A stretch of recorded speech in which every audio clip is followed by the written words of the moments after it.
is it? Day one! What day is it? Day one!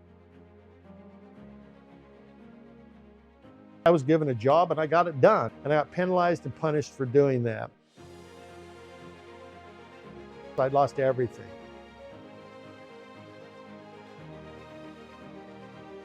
And I became homeless. I had to win. I've been blessed to create many, many millionaires. I became known as Mr. Day One. Why Day One?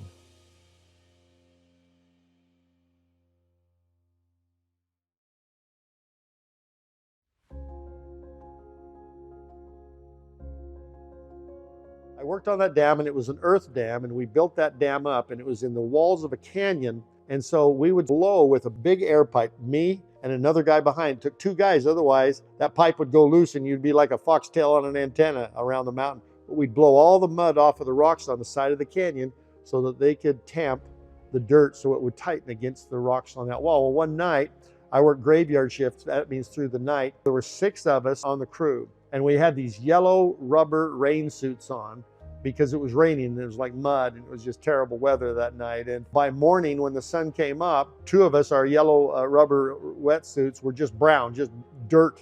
And 4 of the guys, it would look pristine, like they just put it on because they'd been asleep in a cave in the side of the mountain. And so we worked like crazy. And so we were very proud of ourselves. We felt like we did a good job. We made a lot of progress. We did what we were asked to do. And the superintendent is walking along the top of the canyon, and he looks down at us, and we're just like, man, I did a really great job, all that kind of stuff. And all of a sudden, some guy walks up to us while he's looking at us and hands us 2 pieces of paper, and they're pink slips. I didn't even know what that meant at the time. And he fired us. He fired the 2 guys that were working, and the 4 guys that slept all night were laughing at us. I was angry. I was mad because I was raised on a farm in agriculture and understanding that when you're given a task, getting a job, you get it done. And so what I did is, I was a tough guy. I was going to find that superintendent, and I was going to give him one of these things, teach him a lesson. Fortunately, they hid him from me, couldn't find me, but I still remember that feeling as I was driving home that day, being fired for working hard. And I thought, you know what? Never again is anybody going to ever put their thumb on me like that. I'm never going to let that happen to me. I'm never going to let that happen to me. And that was my last job at 18 years old. I haven't had a job since except working for myself. And so the lessons that we learn in the way that we're treated in the job place, and I didn't understand the concept of working yourself out of a job. What it was government contract. And they wanted to stretch out the work as long as they could to get paid more money. I didn't know. I was given a job and I got it done. And I got penalized and punished for doing that. And I realized right away that was not for Rick Rowberry. I had to find another way. I realized right then that probably jobs were not good for me because I had a real free thinking spirit. I had an entrepreneur heart. Story of my childhood, kind of funny. My mother, she was always finding things for me to go out and make money on my own. In Idaho, where I'm raised in Idaho in the Rocky Mountains in North America, we had something called spud nuts because it's a potato state, right? And so the flour was made with some potato, and those donuts were unbelievably amazing. And so I went out and I sold donuts door to door. I sold a half dozen and a dozen. And I can't really remember the price. I think it was 35 cents for a half dozen, $1 for a dozen. And I went door to door and door to door. And I can still remember one man. I went to the door and I said, here it is. It's $1 for a dozen donuts. He said, why would I buy that for $1 when I can drive in town and buy them for 80 cents? And I said, because I'm already here and I got the donuts in my hand. And I didn't understand. And he still said, no, I can take you back to that house today, this many years later,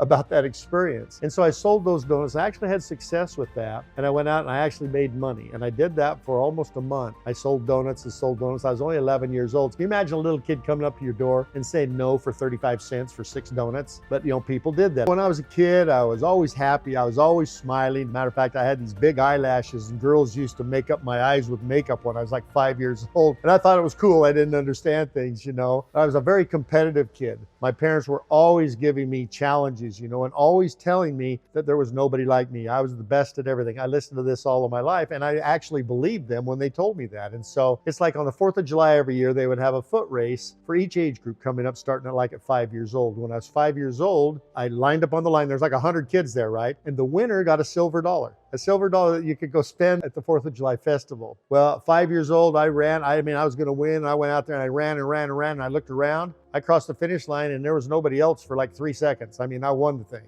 Next year, 6 years old, won it again. 7 years, won it again. 8 years old, won it again. 9 years old, won it again. And that turned into a successful track career later on in my life. But I was always a very happy kid, a very positive kid, and I always was very competitive. I loved the idea of winning. I only had to win my first race to become addicted to winning. And this is something that is very important because people can become addicted to losing as well, like the guys that were behind me in the foot race, right? And so as a child, I was competitive, was the oldest of 11 kids that later on in my life. I had a lot of responsibilities, the focus was on me. And so being an oldest child in a family is really a different kind of responsibility. And so I kind of had that. I was an older brother to brothers and sisters. I was always a protector of them, when they needed help. And so I think that with parents that really believed in me, what it did is empowered me to be the best that I could be. And so as a child, I did many different things. And as my life went on, my mother was an amazing person. I lost her when I was 15 years old, which was a traumatic experience in my life. But in that short 15 years, she gave me enough energy that I could give energy back to people around me for the rest of my life. And so I thank God that I had this mother and that she was able to do what she did for me. As an example, my parents were entrepreneurs. And in those days, entrepreneurs, that wasn't normal. Everybody kind of had a job, did their thing. And one of the experiences I had was in the back of magazines in those days, they had little boxes and they had little business opportunities doing different things, right? And what they would do is they would support a home business like this one. There was flower seeds. You sell flower seeds to grow flowers, right? Little packets of flower seeds. And they send you $14 worth, and I was 10 or 11 years old. They send you $14 worth of flower seeds. And when you go sell them, you send them back $7. So they send you the seeds for free and you send it back. So I went to work and I went door to door, selling door to door to door to door through many different neighborhoods. And everybody said no. Everybody said no to me. I'm like, what? I'm just a little kid. They're like 5 cents, or 10 cents or 25 cents. What? And they wouldn't buy it. And finally, after like 3 weeks of going after school for like 2 hours a night, guys, I actually ended up selling about half of the seeds. And so I went home to my mom and I said, I'm done with this. That's all I'm going to do. I sold half the seeds, so that's good, right? She said, well, let's see. Let's count up the money and see what it is. And it came out to almost $7 exactly. I was happy about that. She says, okay, now we need to send this money back to the company that sent you the seeds. And I started crying. I'm like, help me. Would you please pay this bill? And she would not do it. My mother loved me, but there was a great lesson in this. And that lesson is I had agreed to this, and this is the way it was going to be. And so we sent the $7 back. I made no money for the 3 weeks of work, going 2 hours every night, door to door. And that was an unbelievable lesson, early on in my life. I learned that the world was hard. I knew that if I didn't sell, I didn't make any money. Nobody was going to save me. Nobody was going to pay me if I failed. I had to win. And this was kind of my childhood. This is kind of the way my mother and my father raised me, was to take total responsibility for myself, not make excuses, not complain. And so this became kind of a format, kind of a basis for the rest of my life. When I finally entered the workplace, like 18 years old, when I was like 14, 15, 16 years old, I worked on farms. I worked hard. I bucked hay, threw sacks of potatoes up on trucks, and I became very strong. And the thing is that it was hard work, but I loved that work. By the time I was 18 years old, I wanted to get into the traditional kind of business. And so I got a job at McDonald's.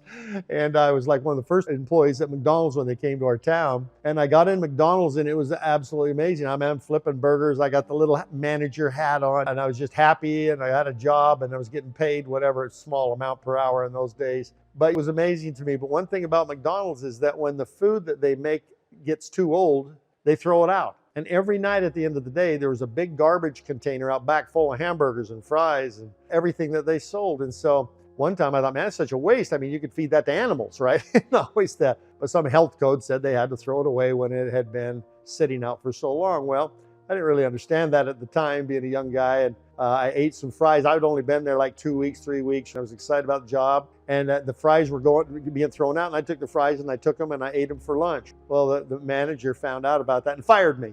It was my first job experience, and I got fired after 2 weeks. Life is full of challenges. Life is not fair. We all have our story. Well, my story is very simple. Very difficult times is when you learn the best, and the truth is this. I lost my mother at 15 years old. My dad called me at school one day, said, get your brother and your cousin or your aunt and come on home. Your mother's dying. And so it was a tough time. I went home.